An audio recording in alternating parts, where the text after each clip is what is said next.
Prison is about survival, and survival only, and it is a survival of the toughest. My name's Stephen Gillen. I served 17 years in prison. I was convicted of conspiracy to rob, firearms with intent to endanger life, and other firearms offences. And this is my story of those first 24 hours behind bars.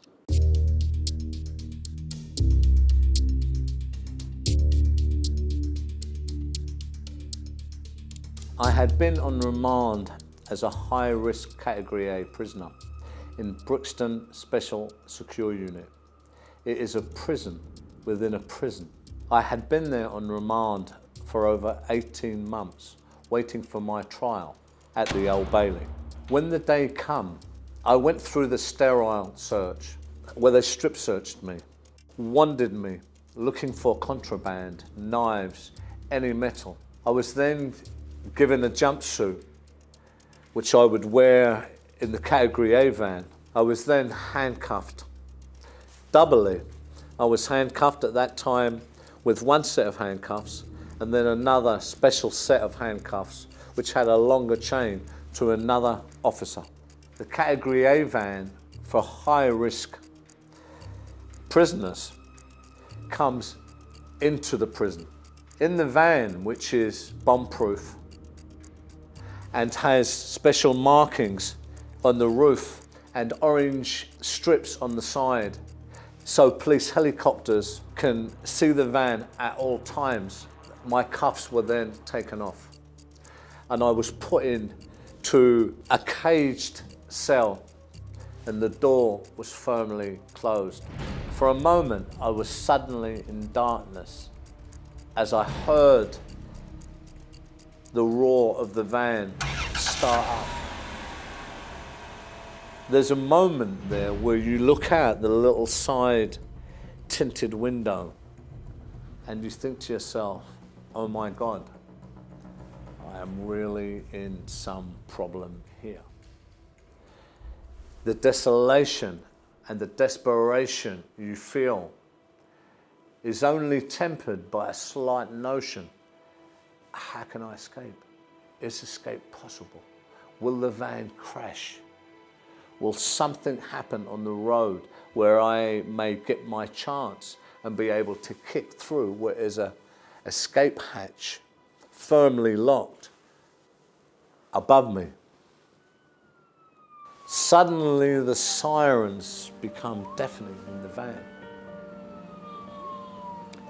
It really shakes you, and this is so the van, the police escort, has no obstacles as it travels its fast route towards the Old Bailey.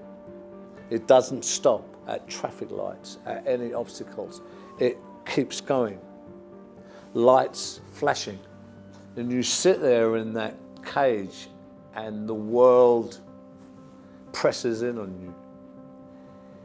You know you're fighting for your life. You know the evidence that the police have. You know the accusations that they're pitting against you. And you know that the chances are that you will not see daylight or freedom for a long, long time. And you ask yourself internal questions. How did I position myself for this? How did it come to this? That I had destroyed everything and I have positioned myself to lose absolutely everything. There's always that moment of waiting, and then the first door slides open as you go into the sterile area. That door closes behind you and they do their checks. And in that moment, you are left with yourself and your heart sinks.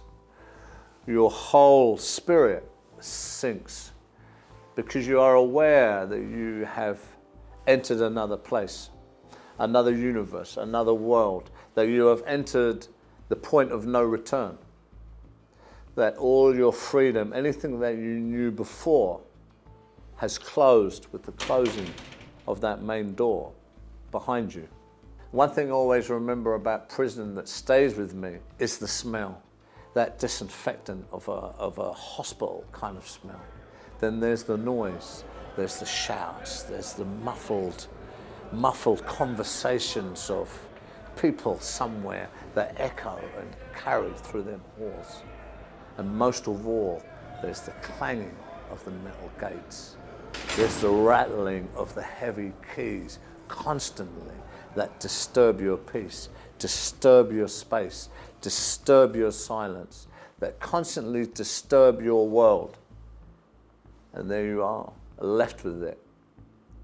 No past, no future, only now, only being told what to do, where to go, when to sleep, what to think, what to say, having to always constantly think where you're going, how you hold yourself, to constantly be aware of the people, places and things around you, and then to be left with your thoughts when that door closes. The truth is, there are different faces that people show in prison.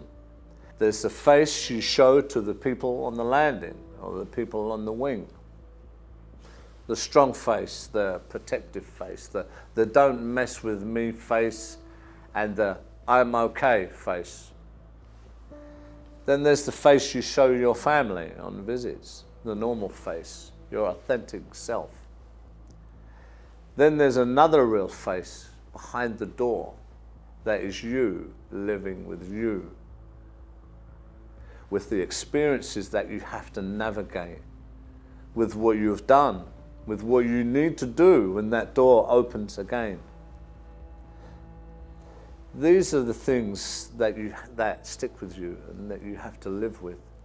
There's nervousness there, there's anxiety there, there's anger there, there's rage there, there's paranoia there. There are all these things in abundance, like a raging river. And the one thing I remember about prison is these things ebb and flow, but they are always there with you.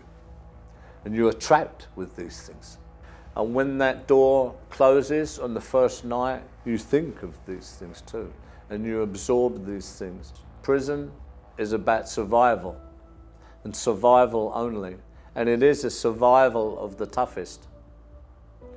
But you are always left with yourself in the darkness, having to control yourself, your emotions, your fears, your anxiety, your rage, the paranoia of the unknown and not knowing just what is going to come in the morning when that door is opened. And when that door opens in the morning, it is the Serengeti. I've always likened it to the Serengeti. And there are raw nature of people out there, right? And you go down, you have breakfast, and there's always that thing, like the first time, that you're looking at the lay of the land in a strategic way, because you're wanting to see first, you know, have I any enemies here that I need to watch out for? Because I'm going to have to deal with them, or I'm going to have to protect myself, or I'm going to have to see just how strong they are here, is what you're looking for. So you look for that first, because that's a survival instinct. This is the experience as you go down there in the morning and you scrutinize everything. And the main thing that you do not do in prison is you don't show yourself. You don't give yourself. You hold yourself back and you control the situation as much as possible. The first day in prison for someone, and if you haven't been to prison before, I promise you, will be horrendous for you. Your feelings will be all over the place. Your fears, your paranoias, your anxieties will engulf you. That will be the thing as you go into the unknown of people, places and things. Because every instinct in your body otherwise will tell you you're in a very dangerous place and you need to navigate everything you do, everything you say, everything you think even, very, very carefully. And after the end of the first day, when you have navigated that, And that door and that darkness again closes in on you in the evening. Don't think that you're going anywhere. Don't think that your feelings or any of the escape that you want is going to go anywhere. You are trapped there with yourself behind that door. And tomorrow will be a fresh day with the same feelings where you'll have to navigate it all again. And that's what it's like. That's exactly what it's like. This is not a place anyone wants to go to, for obvious reasons.